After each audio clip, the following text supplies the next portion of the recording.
Hi, in this video, we're going to talk about working and living in your zone of genius. For those who don't know me, my name is Alexsandra, or Ale for short, and I am a seasoned tech entrepreneur who co-founded a climate tech company and crypto company that pioneered the way for a booming industry. And now I work with entrepreneurs who are looking to build businesses that they love without burning out. So without further ado, let's get to the video. I'm very excited to talk about this in this video today because it is something that I had to live through. And honestly, I just hope many people learn from my mistakes and don't do what I did. A lot of founders find themselves wearing many different hats. I think that's natural. It's the state of what happens when you're needing to build something new. You don't have a team, roles are not clearly defined, things just need to get done. And so founders often wear multiple hats, from accounting, financing, answering customer calls, building contracts, or even doing sales. And for myself, I found myself through that journey as well, where I have a background in environmental engineering, so I was working on a methodology team, but then I was also doing event planning, and we hosted our first big conference within the first 6 months of launching our business in 2017. Then I ended up somehow falling into sales, and I learned through that experience many things, including there is a difference between something that you're competent in and capable of completing a task, but that doesn't mean that's where you should stay. Many founders or people within business find themselves not thriving in the roles that they're in because they're not working within their zone of genius. So we're going to get into that in this video, how to live and work within your zone of genius so that you are maximizing your productivity and fulfillment in life, because life is short. This is the one life we have to live. Let's have our work be a way of fulfilling our fullest and truest potential. That's what we're here for, right? So first off, I'm going to say this is not something I've come up with. The Zone of Genius is in a few different books that I've read and dived deep into in the last 2 years, including Gay Hendrix's The Upper Limit, The 15 Commitments of Conscious Leadership, The Zone of Genius, etc. From the 15 Commitments of Conscious Leadership, which many of you might hear me talk about, it is my favorite book on leading consciously with full awareness and towards a fulfilling life. The 8th commitment is I commit to living my full magnificence and inspiring others to do so too by living their creativity and being in their zone of genius. This is so impactful if you really get to understand it. So I'll talk about that a bit here. The zone of genius isn't like a destination. It's not like, okay, here's where it is, I'm going to get there. And this is a little bit of my own take. I find that our zone of genius is more of a path. It's more of a path of going about life, of flowing with the least amount of resistance so that we're able to create and produce in a way that is in alignment. It doesn't cause more resistance. It also allows for thriving of health, of well-being, etc. Because as you know, if you try to force things, if you try to resist realities, make yourself into something that you're not, that causes internal chronic stress in the body. You live inauthentically, and that can cause illnesses, as many of the works like Gabor Mate will help us to better understand that mind-body connection. But those are videos for another time. So the zones, and what are they? So we have 4 zones, which I'll show here in a depiction that I created myself. The 4 zones are zone of incompetence, zone of competence, zone of excellence, and finally the zone of genius. Let's go through them. The first one is the zone of incompetence. This is where you're just really not good at a thing. So you can see in this graph or this image, we have along 2 axes. One is, what am I good at? Or what do I really enjoy doing? Things that I hate doing are down here. Things that I love doing are up here. Obviously, we want to try and maximize for what we're best, find passion for, and what we're best skilled at. The zone of incompetence is where we want to dump or delegate things. It is a place where you're not skilled at doing any particular roles. For example, if you're not very good at painting or drawing or have very little artistic talent, it is definitely not a good idea for you to be the one responsible for doing the logo design for your company, right? Outsource that. You've got Fiverr, someone else in your team, a friend who could do that for you. It doesn't have to be perfect. Dump it or delegate it. Do not stay in your zone of incompetence. That is the number 1 rule. Little caveat here. In your personal life, should there be something you're not good at, let's say you aren't good at painting, staying within that structure of creativity, but you find it really enjoyable to play with watercolors and it takes your mind off of things, and it's not perfect, but it's something you find fulfillment in, that's up here in the zone of incompetence, go for it. That is what we call hobbies. Hobbies are great for, you don't have to be skilled at every hobby. You could be really bad at it, and that's okay, because guess what? Play is an essential part of fulfilling life. Next up, we have the zone of competence. The zone of competence, as you see here in green, is where you're fairly skilled at doing something, but it doesn't give you a lot of enjoyment. It could give you some minor enjoyment, but you don't have to be skilled at it. So it's a bit of a interesting area. And I don't define these based on quadrants. So you can see how I envision these in the image here. Within the zone of competence are the tasks that you can perform reasonably well, but aren't particularly skilled at, and someone else could easily do instead of you. A great opportunity here to learn how to delegate. And that's what's really important here when we're talking within the zone of competence, is the skill and intention of prioritizing your tasks and delegating them to someone else.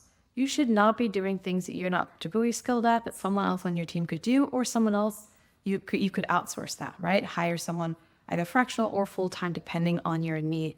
I encourage you all, especially founders who are building new businesses, if you are wanting to really scale the impact and prove, let's say, a proof of concept for your business, you're already investing so much in your own time and your own energy and financial resources.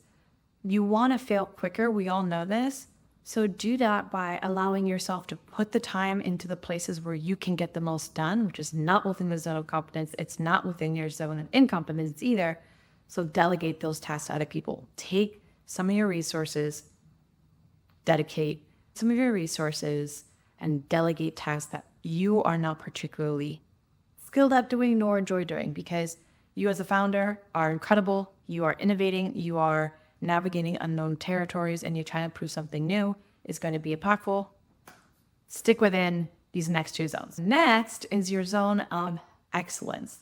The zone of excellence is the excellent place to be. It's where you do things really well. You are particularly skilled at doing them, but they just don't light you up in that perfect, yummy way. Oftentimes, people are promoted to their zone of excellence or even a little bit past that. And people do not want to leave their zone of excellence because they're getting a lot of external validation, a lot of paycheck or good performance reviews from their bosses, or people say, hey, you do this really well. But in your heart of hearts, it took a lot of energy for you to stay consistently motivated on it. You're not particularly passionate about it, but you do a good job. This is really good for short-term tasks, short-term projects. So if you are trying to get your company from one phase to the next, and it's temporary, and you're going to hire a bunch of people to come in and take over that role, like product management or project management, then it makes sense. You're going to fill in the gap for project management for a time. The issue with the zone of excellence is it's not a really good place to be for long-term success, because long-term success, as we know, requires consistency. And consistency, there's nothing better to fuel consistency than genuine interest and genuine passion in doing that thing. Lastly, the zone of genius is where you particularly thrive, where your magnificence really comes to life, because you're able to tap into flow states or getting in the zone. A lot of us within the tech world are very familiar with this idea of flow states. Flow states come and they're amazing because you can just start working on something, and the next thing you know, you've produced this whole beautiful, significant project or production or outcome, and you enjoyed it all. A lot of us in the tech world are really familiar with this concept of being in flow, and it's almost like the holy grail. It's really hard to get to because we've got so many things on our task list. Our day might be cut up into different little chunks because we have 30-minute calls here, check-in a stand-up, we got to do these emails, etc. Flow states can be something that we can foster and nurture by allowing ourselves enough time to dip into flow states, which requires a lot more time management. There's a separate video you can use that talks about that. Beyond the time management aspect, we have to know what are the things that help us get into flow easily, right? What are the things that there's so little resistance, there's actually a calling within us to do, such that we can get into flow, and we are better equipped than anybody else to do that thing. And it is something that brings back energy to us and makes us feel fulfilled. That is the zone of genius. Now, I will give a little caveat in a little bit about surrender and balancing these expectations, because it's not realistic to expect that we're going to be in the zone of genius all the time, but I'll leave that for later. Another thing about the zone of genius to recognize is that you're going to be particularly skilled at something that comes very easily to you. It's second nature. So many other people around you in your circle might be able to see that's where you shine, but you might be blind to it because you're just like, well, what do you mean? This is how it works. Obviously. I have this problem a lot. I find it completely obvious that if there's a natural tension happening in a conversation, in a meeting, on my team, I'm like, John, what's going on? I'm sensing some tension here. Do we need to address it? It wasn't until I had a mentor through Techstars and an amazing mentor who co-founded Rally Technologies, the founders of the Agile method, incredible people. So anyways, he told me, Alexsandra, this is your superpower. You are able to navigate both the intellectual aspect, like the rational conversation, the logic of what you're building, but also touch into the emotional aspect of the company and what's going on with your team so that you can break through that, because in those tensions lie the heart of the thing we're trying to build. And I had no idea that was my zone of genius. I think that's what's so great about working with mentors, therapists, and coaches. Now, what stops us from finding our zone of genius, including just not being aware, right? Talking to other people will help us to identify our zone of genius, what we're particularly skilled at that others aren't. It's really important to note here what we call upper limits. So I mentioned earlier in the video, Gay Hendricks wrote a book called The Upper Limit Problem. And this book was really insightful for me to recognize where I was stopping myself. And we often get sick here. This is where most of us get stuck, is in our upper limit. We find a place where we're in our zone of excellence, we're doing well, getting praised, getting paid.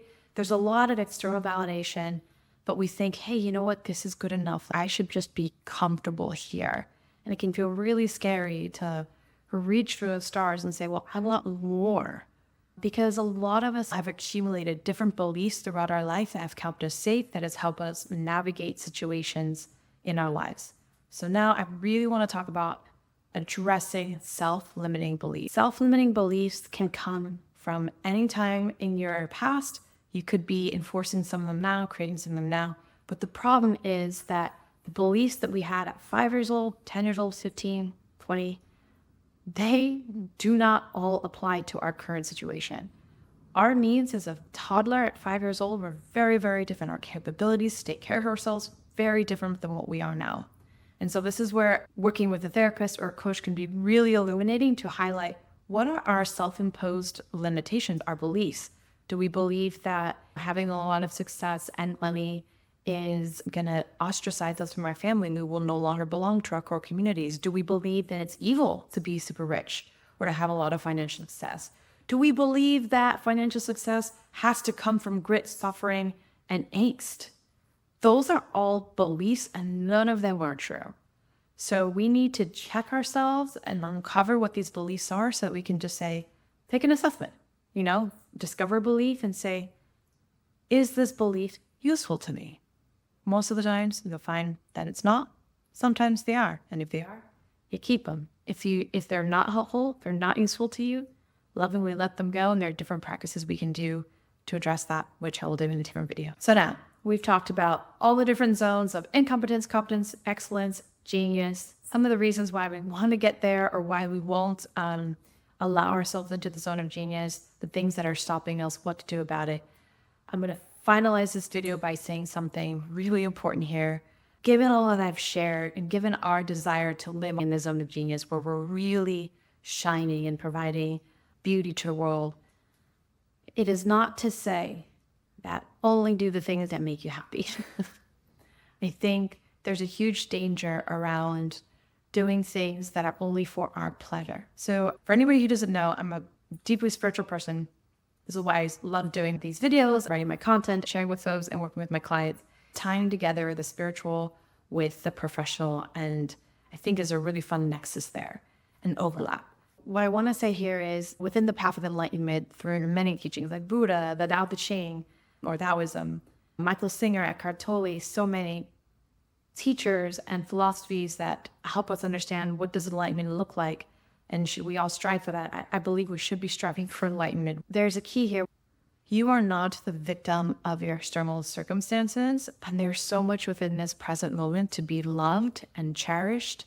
We find ourselves trapped by our external conditions saying this is what it is, and I cannot be happy because my job isn't paying me enough, or I don't have the type of revenue I expected for my business by this point, etc.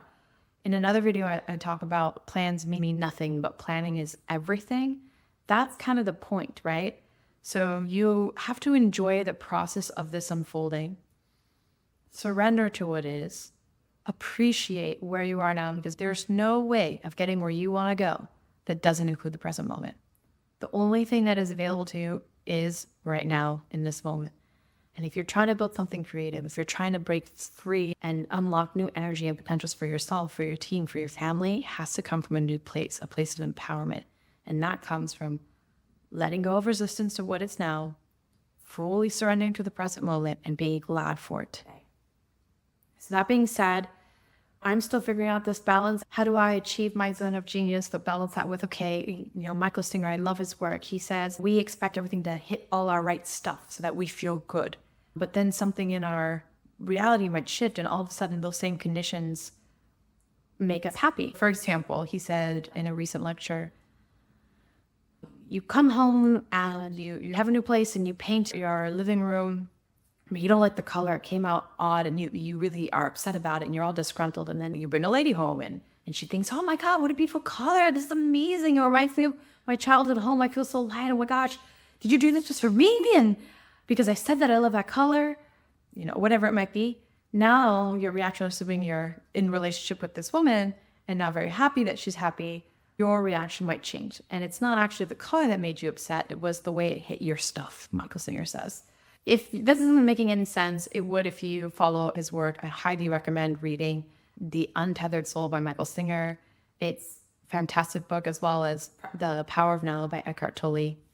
And the point here is we should not be shackled by our external circumstances. If I don't like having to check my email, if I have the power and ability to delegate that, then I should. And that is the flow. The idea is don't force things, don't fight things. If there's something that you can do and there's no way to delegate it, and it's absolutely a requirement for your current state of affairs, don't resist it, accept it, surrender, do it, and try and find a plan to either dump it or delegate it according to these different zones. Do not beat yourself up if you are not in your zone of genius.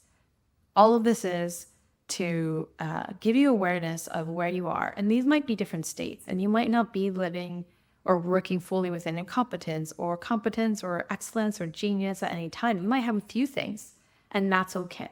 But the idea is, with some more awareness, for those who are really wanting to maximize their time, maximize their productivity, sense of well-being and fulfillment in the work that they're doing as you build these innovative new businesses, navigating uncharted territories, it's best when you're up here in the zone of excellence and genius. Sometimes you'll be in competence, but the idea is take with you from this video awareness to when those things come up that you find yourself in those different zones, dump it or delegate it and remind yourself, commit. My focus is to follow the path of living within my zone of genius, and when I can't, I can accept that because it's a temporary state. Well, that's it for this video. I hope that was helpful. If you have any comments, please comment in the links below or in the comment box below. Please like this video if you found it very helpful. If you want to see more content like this, definitely subscribe to my channel. It'd be really helpful so that I can get to know you guys more, what you want to hear, etc. By the way, if you're feeling stuck, finding yourself stressed and burnt out, or on the path to burnout, there's a link in my description below. It's nothing fancy. Check it out. I just described what it is that I do and how I work with folks like yourself to break free from stress and burnout and get to a more empowered leadership space. I look forward to seeing you guys in the next video. Until then, take care.